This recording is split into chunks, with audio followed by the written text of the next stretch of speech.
The top thing that has repeatedly come up across law firms and other clients is how is AI going to impact SEO? And, how do we optimize for that?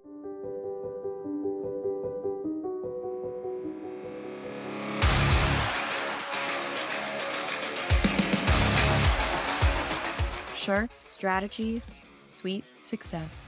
Hello, everyone, and welcome. This is Tiffany Swedensky, and you're listening to Sharp Strategies, Sweet Success. Today, I am here with Steven Galli, who I've worked with for a few years. He's an account manager at Hennessy, and I really like working with Steven. I worked with him through the Parish Law Firm website for a long time, and I highly recommend you go check the site out. They've done some great work there. And I'm also working with him with another client. And Steven's very proactive about bringing marketing ideas up and changes that we can make that maybe other SEOs wouldn't necessarily think of. And he's just really good at, explaining a lot of the SEO strategies to the lawyers and the law firm. So I'll turn it over to Steven so he can finish his introduction. But Steven, thank you so much for being with me today. Yeah, Tiffany, thank you so much for having me. Yeah, it's been a blast working with you over the past few years with the Parish Law Firm and then another law firm more recently. And yeah, it's been fun. I've been in the SEO world for I think coming up on 9, 10 years now. So that kind of flies. Yeah. Started with working for a small orthopedic company and then sort of expanding that out with contract work and then joining Hennessy Digital. So it's been a blast. Thank you for having me. Oh, no problem. I was going to ask you well, this wasn't the first question I planned to ask, but so you got started working for an orthopedic business, you say? So I was sort of thrown into the marketing world. Started with helping out really early on, even further back with my parents' foundation and stuff like that, and taking an interest in web development and in the world around that. But then when I started with this orthopedic company, I got thrown into marketing and managing all the various avenues that we did, like billboards, magazines, direct, and then also managing an SEO company that we had and then flipping it over and doing it internally. So yeah, that was a fun experience. And that's kind of how I really got into, I would say, more directly the SEO side of things. So one of the questions that we talked about before we started the podcast, and something I wanted to know from your perspective as an account manager, because you talk to, the law firm owners and the marketing directors, and I'm just imagining that your work week is just full of scheduled meetings like this. Like, what are you hearing from the attorneys now? Like, what questions do they have? Like, what are they interested in? Like, what are you hearing from the streets, so to speak? Yeah, the top thing that has repeatedly come up across law firms and other clients is how is AI going to impact SEO? And, how do we optimize for that? And, what's the real weight that it has? So sort of a couple questions in there. AI is like a super hot topic right now. And this morning I was writing my LinkedIn post for the rest of the month, and that came up because there's a research study showing like click-through rates are, dropping through the floor. Attorneys aren't getting as much traffic as they used to, but at the same time, like I'm hearing from a lot of firms like, oh, I just signed my first ChatGPT case or I got my first ChatGPT lead. And so there's definitely a shift happening and it's kind of fun. And at least that's how I see it. Yeah, it's exciting. I think this is nothing unique to the world of SEO and digital marketing, right? Like AI is the center of discussion, whether you're an automotive company, you're Apple, or really just any industry, right? It's how can we utilize it and how is it impacting our business and how can we incorporate it? What SEO is the center of it is, it's search engine optimization, but really what you are trying to do in essence at the root is answer queries that humans have. And so if you're doing SEO right, you should in theory be optimizing for AI as well. The focus has always been on Google because of the majority share, that they have in the United States as far as search volume. But again, while there are unique things that we may optimize for from a technical standpoint, so if you're answering these genuine queries and providing real value in the content, then you're going to be optimizing for AI search platforms. There's a couple, you know, specific things that I think can really help outside of just, write good content. Making sure that your name, address, and phone number are consistent across the web is extraordinarily important. So that way, the reputation of those crawlers is consistent to a singular brand name. Otherwise, those things kind of don't weigh in for your brand. So one question I have is like you're seeing you're talking to a lot of business owners, you're seeing the trends. And this is a safe space, like we can talk about this. But where do you think attorneys are kind of missing the point where it comes to SEO? I feel like that is a fun loaded question there. That's a load, I'm sorry. Yeah. Do your best, I guess. Yeah. I think the biggest thing that attorneys can miss the point on is focusing in on one particular keyword. And there's so many things that weigh into where you should pay your attention to as an agency and as a client.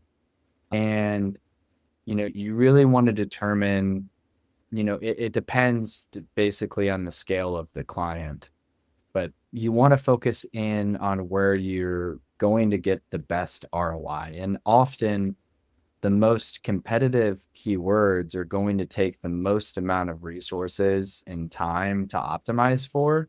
And so by proxy, you're going to have a lower ROI on that. It's going to take much more money to rank for that. And so so your ROI is going to be bad. And then I've looked at clients that have come on and they've had several offices, and I've had to help steer them into saying, for right now, whether it be a year, 3 or 4, however long, I think we should focus in on smaller metropolitan areas that still have a lot of potential where the competition is less, whether, it's somebody who may have an office in a major metropolitan area and then other cities and so forth. Really planning out a successful strategy and being open to work with your agency. They can help drive real returns based on the budget and so forth that you allow. I mean, I've talked to the attorneys a lot and helped them with their SEO vendor, just talked to them about SEO. And for me, like, and you hit the nail on the head, like, attorneys want to focus in on one keyword. And a lot of times, like, they'll do some keyword research, find out that car accident lawyer is the most used keyword in their area. And then, they tell their SEO company, hey, optimize for this keyword. And then 6 months down the line, it's like, why are we still on page 2 or page 3? And, a lot of times the disappointing answer is like, well, you have like 6 competitors in this area, and 3 of them have been optimizing for the term car accident lawyer for the last 6 years, 7 years, 10 years, whatever. And so, like, you have a lot of ground to cover and, a lot of reputation building to get Google to notice your website, to care about your website, to like say, like, this is an authoritative source of information. And so it's a lot of legwork getting your website to increase in those rankings, and then to go beyond that and increase in rankings for ChatGPT and all these other spaces. Like, it's a long road. And your investment into this has to match your commitment to it. So if you want to capture car accident lawyer, one of the most competitive keywords in any market, you're not going to do that by doing like bare minimum SEO. Like, that's just a fact. Yeah. Yeah, like if you have somebody hopping into a market like Morgan and Morgan or something, you're going to be fighting against some really high authoritative site and somebody with a lot of money. So yeah, looking at those maybe better, higher intent keywords with, much less tantalizing traffic, but, better conversion, better intent, and lower keyword difficulty because everyone and their brother and sister aren't optimizing for that keyword. It can be a very lucrative route. What are some, shifting gears for a minute, what are some like SEO myths or things that you think are myths that are still kind of making the rounds? This is controversial, but the one that comes to mind is deleting content will improve your SEO ranking. And, that's assuming it's not outright spam. If it's spam, delete it. But like just simply deleting content for no other reason than just because it was old is typically a bad idea, or at least I think it's a bad idea. Yeah. Yeah. With content, sure, there can be good reasons to delete it, right? If it's duplicate or super short. Yeah. But in that same thing, there's some old algorithm things for Google that I think people are still stuck on, like keywords, make sure you have all of these keywords attached. That really isn't so much relevant anymore as much as, embedding those in a meaningful way within the content, not just tagging a piece of content with personal injury, car accident, attorney. So that's kind of a fun one. I think another thing on the local side that really comes to mind is people think there's like a magic solution when it comes to Google business profiles, and they get really frustrated about it. And there are best practices and things you can do to optimize your listing, and they matter. But really, what it comes down to is engagement in the profile. So, actual users looking at it, getting directions, clicking to the website from it. And then additionally, reviews, engagement, user posted questions and photos, all of that carries so much more weight. And then there's, I would say, a hidden, really hard to control, but getting somebody to review your business that has never reviewed anything before is almost like worthless to some degree. Maybe it carries some weight on the total review stars or, total review score there, but it really counts for such little versus if you have somebody review your business that is a local guide on Google, or, they're reviewing restaurants they go to, so on and so forth. And then within that review, contextual, relatable things that attribute to your business, and your responses also having those things instead of just saying, hey, thanks for your review. Those are like diamonds as far as optimizing your local GBP, and communicating that and having it actually be done is like really tough. Yeah. So, somebody asked me recently about like the keywords used in Google reviews. And when it comes to like Google business, I feel like every good strategy for Google business comes with like a but. So, like, is it true You that, like already clarified me just with that initial statement there. Keywords in reviews. Like, yeah. So, I mean, just to clear the air, like, so Google really does, I mean, Google pays attention to what the business owner posts. They care about it and they want to see engagement, but yeah, like, just because, like, in each Google review reply, you're saying car accident lawyer and like stuff, keyword stuff in your responses, Google's not going to care about that. Google does not use keyword data from business owner responses in their algorithm for how they rank Google business. So, they're, yes, you should respond to all reviews and they should be well thought out, well reasoned responses.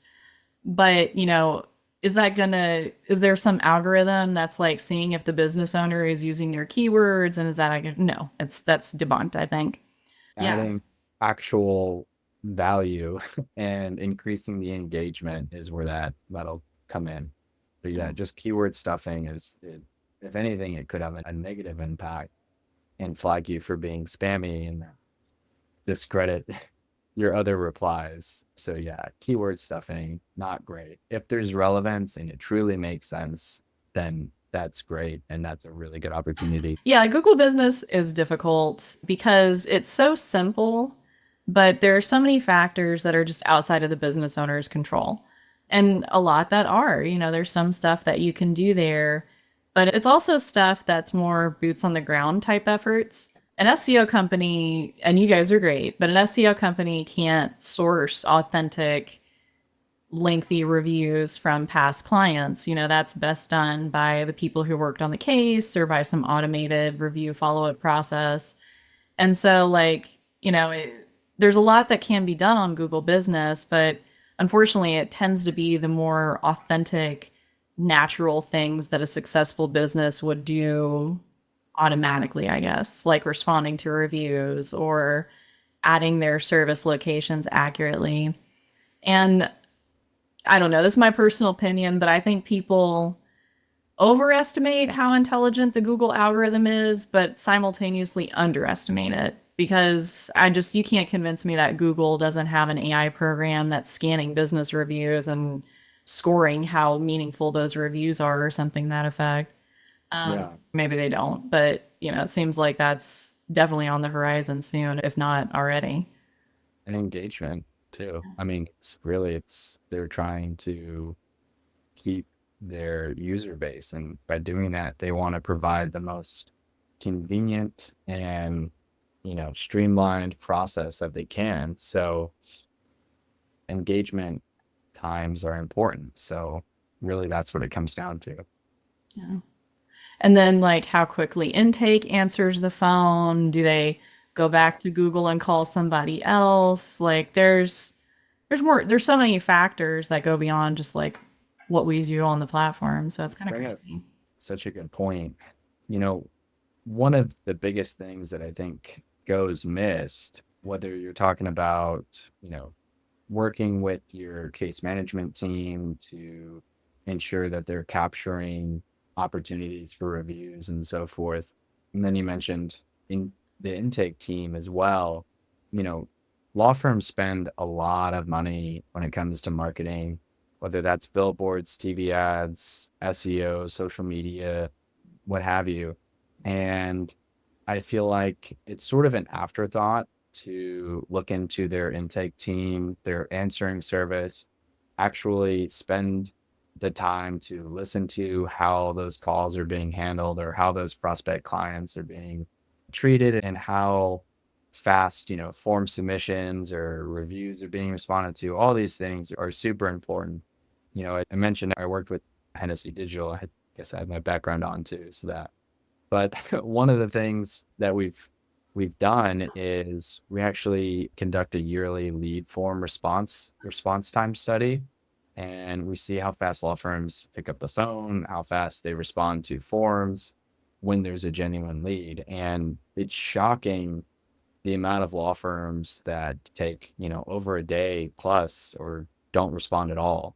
So you're spending all this money on marketing and SEO and all these other avenues. Take the time and look at intake.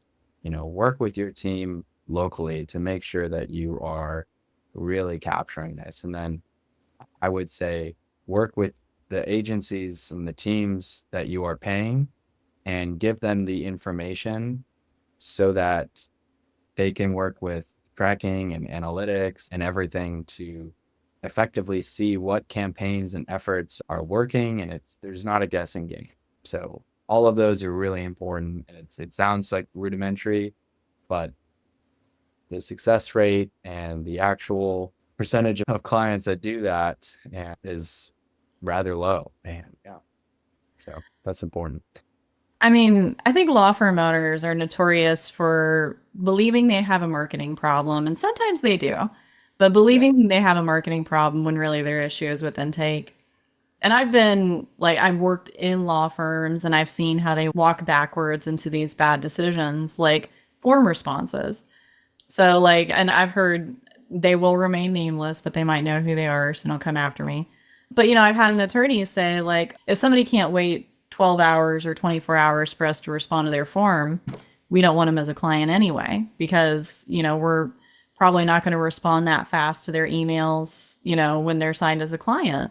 And it's just like, well, there is a difference, though. There is a difference. Somebody is calling to get in touch with the business because they're ready to buy and make a decision versus somebody who knows you're working on their case and, waiting a day mentally isn't that big of a deal when you're working with a law firm, but like waiting a day when you're trying to hire a law firm, that's big. That's really big in the mind of the potential client because they're ready to hire. And it's just like, I'm going to hire the firm that's going to serve me and get back to me the quickest. And so it's a double-edged sword. It's like they have their mindset, I want to work with the firm that's going to respond to me fast. And then the firm is going to, say kind of the opposite. We only want to work with clients who'll give us a little grace period.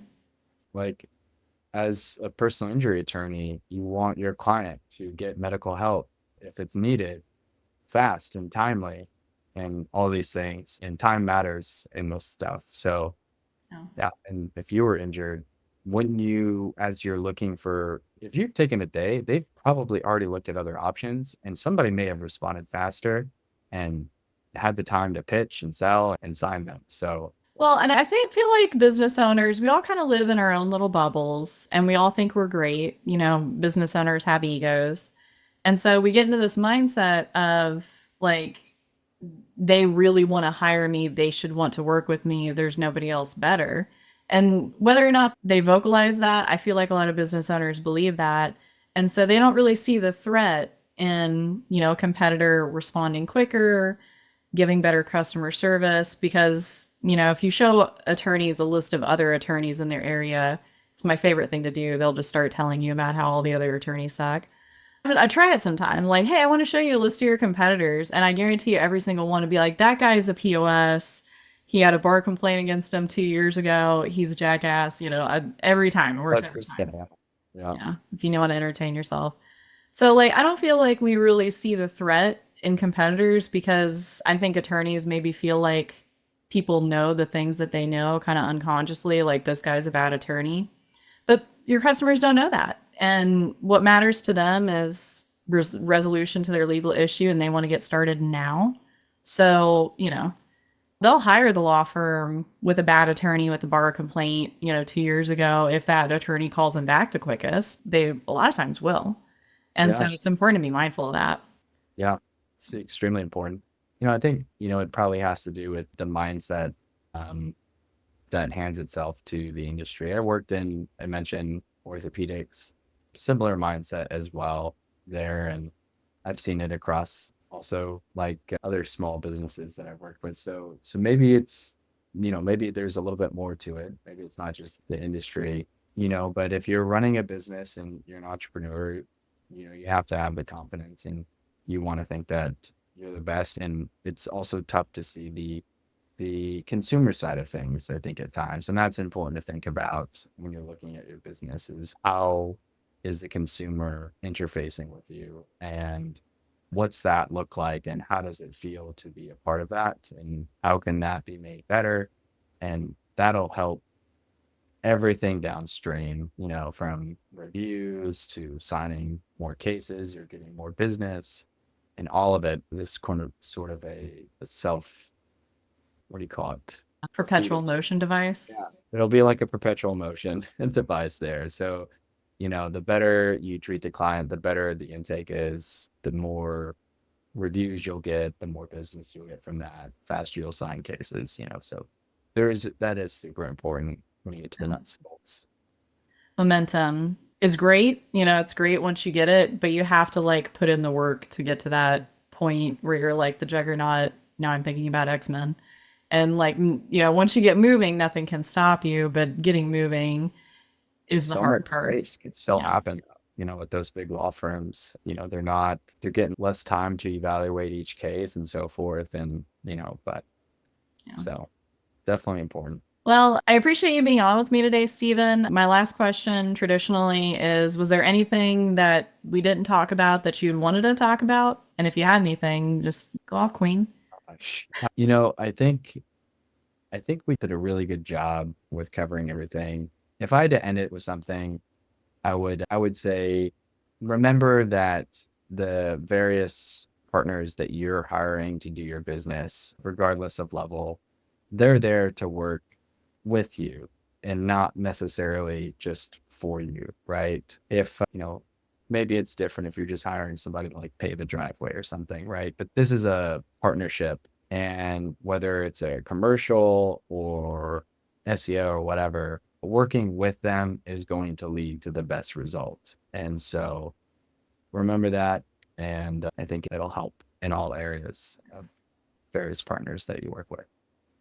I wrote a LinkedIn post about this yesterday. I don't know, on this podcast later. So I posted on 421. But yeah, vendor relationships are supposed to be a partnership. And some people don't walk into that relationship with that mindset. And I feel like that's a big mistake for a lot of law firms because, hopefully the SEO company you're working with or, marketing agency or any company of any type, hopefully like you did your due diligence and vetted them first. And at the time you decided this is the best company for me. And if you did your due diligence, that's probably your opinion's probably not going to change dramatically over the next 3 months, right? And they're going to be a good hire later if they were at the time, is what I'm trying to say. And so do your due diligence in who you're hiring as vendors and hire somebody you don't have to manage. Like that's ideally, if you're having to manage a vendor, if you have to, keep tabs on them and be the work cop is what I call it, then you've already kind of lost the battle because you're working with somebody you don't trust. And, that's my take on it. But yeah, that's every law firm has their own set of problems and there are a lot of personalities I found working at personal injury firms, and some of those personalities are a little bit aggressive when it comes to managing the vendor relationship. So gotta dial it back sometimes. Yeah. You can definitely with us, you can pay us and we can take everything and run, right? But and that's totally fine. There are people that come to me, every time we sync and they're like, okay, what can I do? How can I help you do better? And that's awesome. And the people that actually follow up on, that's even better, but the people that the clients that hand it over and say, okay, you do you, that's also great. But like having touch points and keeping us in the loop when priorities are shifting and so forth is super important. And then also, there are going to be times where we need you to set up something or do this, and being timely with that is super helpful and making sure that there's no, stuck cars on the highway. So there can be a mix there where, but it's still a partnership. So keeping that in mind is important. I mean, you can hire an SEO agency, but ultimately it's your business. And, the SEO agency or any other type of agency, if they're doing digital ads or doing something else, they will handle that part of it, but it is still your business. And, there's going to be stuff the SEO company can't do on your behalf. And that's important because I feel like a lot of people, it's like, oh, I thought they were supposed to handle all this for me. And it's like they handle quite a lot, but they're asking you to fill out this directory because they can. And so, it's, sometimes and it's always inconvenient to have to do that kind of work, but just to segue into what I do, that's why it's important to have in-house marketing talent and people who can help you, who are dedicated to your business to finish these projects and carry these things out because they are important. Yeah, absolutely. All right, Steven. So we'll wrap it up for the day. I really appreciate you being on as a guest. Actually, this is the first time that I got to record in 2 weeks because we were set to record a week prior, couldn't do it. And then last week, my podcast was set up and then Zoom went down. Like moments before I started the podcast, it was like, what? Why is Zoom not working? It was a national outage. Completely threw off my day. Thank you so much for having me. I appreciate it. And I'll see you on the next one. All right. See you next time. Thank you, Steven. Thank you. Bye. Yeah.